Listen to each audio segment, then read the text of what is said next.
I'm back again with the Sunday case. An 18-year-old boy presented with long-standing seizures.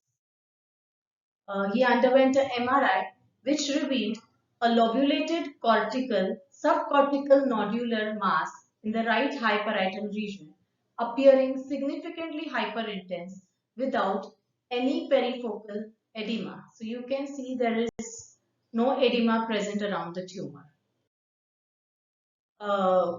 In lab, we received multiple irregular gray-white soft to firm tissue pieces aggregating to 2.5 into 2 into 0.6 centimeters.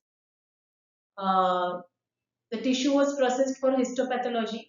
Now you can see basically this is a biphasic tumor composed of neoplastic glial cell component and neoplastic ganglion cell component.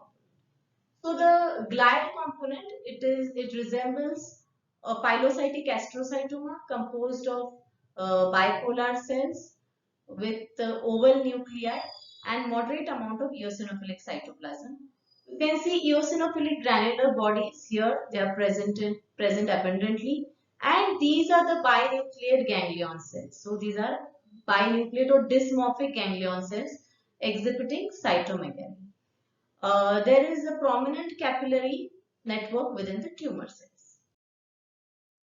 So a diagnosis of ganglioglioma CNS WHO grade 1 of right hyparietal lobe was by definition, these are well-differentiated, slow-growing glioneuronal neoplasms composed of combination of ganglion and glial cells, which are molecularly characterized by genetic alterations that cause MAPK pathway activation. These are commonly found in young adults and children, most common in females, and the temporal lobe is most commonly affected. However, they can arise anywhere in CNS. These are, on imaging, these are well delineated solid cystic tumors, and in these tumors, peritumoral edema is typically absent. Calcification is present most of the times, and these appear hypointense on T1 and hyperintense cystic lesion on T2. Now we have seen histopathology. Let's have a look once again. So basically these are biphasic tumors having ganglion cell, that is neuronal component, and glial component. The neuronal component is composed of dysmorphic ganglion cells which reveal cytomegaly, and binucleate forms are present. The glial component is usually in form of a fibrillary astrocytoma, oligodendroglioma, or a pilocytic astrocytoma. Eosinophilic granular bodies and Rosenthal fibers are present, and perivascular cuffing of lymphocyte is present. Dystrophic calcification is usually present. Now, differential diagnosis are pleomorphic xanthoastrocytoma. Now, PXAs will show presence of a glial cells in addition to numerous foamy cells, that is foamy or xanthoma cells, and the astrocytic component is pleomorphic.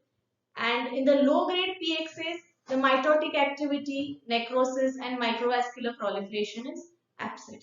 Now, pilocytic astrocytoma is another differential diagnosis, but it will not show presence of the dysmorphic ganglion cells. It will show eosinophilic granular bodies which are present in the ganglioglioma as well. Now, a gangliocytoma will not show presence of the glial component. It is composed only of the ganglion cells. Next is dysplastic cerebellar gangliocytoma. The internal granular layer shows presence of these dysplastic ganglion cells, and SEGA, that is subependymal giant cell astrocytoma. This has a typical ventricular location, lateral ventricular location. Now, immunohistochemistry, it will show positive for synaptophysin MAP2 chromogranin. The neuronal component is specifically positive for these neuronal markers. The GFAP is expressed by the glial cells, and CD34 is expressed in the ganglion cells in the temporal lobe. And the MIP1 of a low-grade ganglioglioma ranges from 1.2 to 2.7%. Let's have a look at the prognosis and the predictive factors. The gangliogliomas are benign tumors with a 7.5-year recurrence-free survival rate of 97%.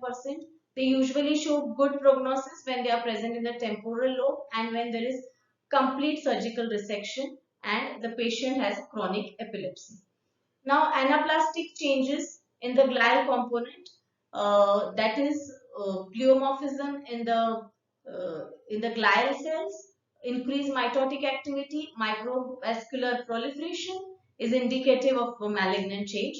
Immunohistochemistry will reveal a high MIB1 Ki67 labeling index and even P53 expression is present.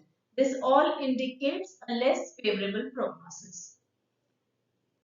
So I hope you all enjoyed this case. Have a happy Sunday. Thank you. Great. Must.